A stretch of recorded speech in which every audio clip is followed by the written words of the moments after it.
Bonjour à vous tous. Aujourd'hui, nous recevons M. Claude Lavoie de Mont-Laurier qui va nous entretenir sur ses débuts comme citoyen à Mont-Laurier. Bonjour Claude, ça va bien? Bonjour mon cher ami, il me fait un plaisir d'essayer de me souvenir du mieux que je peux de tout ce qui concerne mon arrivée à Mont-Laurier, où je suis arrivé ici il y a déjà 68 ans.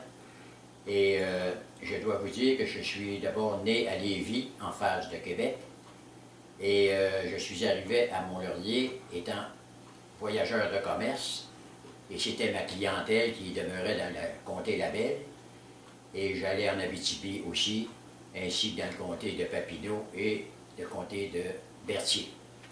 Et étant donné que j'étais souvent à Mont-Laurier, mon passe-temps favori était le billard.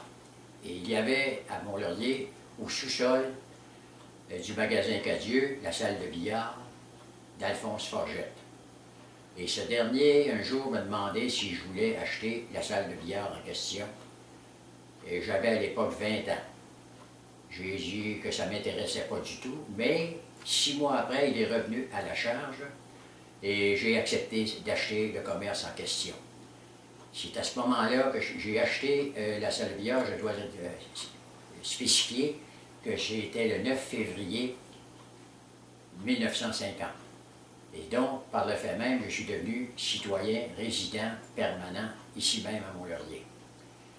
Et par la suite, je me souviens qu'à Mont-Laurier, il y avait encore des trottoirs en bois sur la rue de la Madone, à peu près en face d'où était le magasin d'Assad, ou aussi en face du magasin du restaurant Marano. Et sur le boulevard Paquette, il n'y avait pratiquement rien, puisqu'on venait tout juste d'aménager les travaux du boulevard Paquette, qui était pavé l'année suivante à peu près.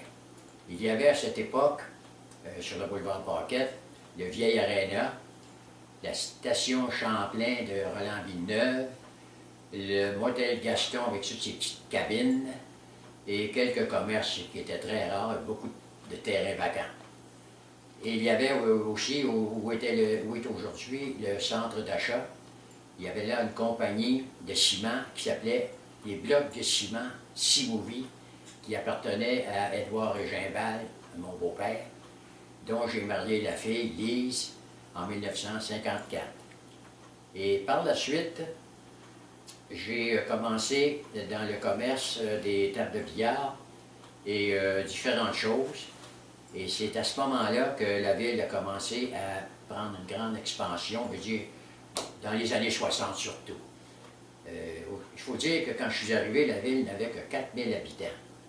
Et j'ai gardé de bons souvenirs de tout le développement de la ville, parce que c'était une petite ville tranquille. Aujourd'hui, c'est encore tranquille, mais la ville a près de, je croirais, 14 000 aujourd'hui, 10 à 15 000, je ne sais plus trop comment.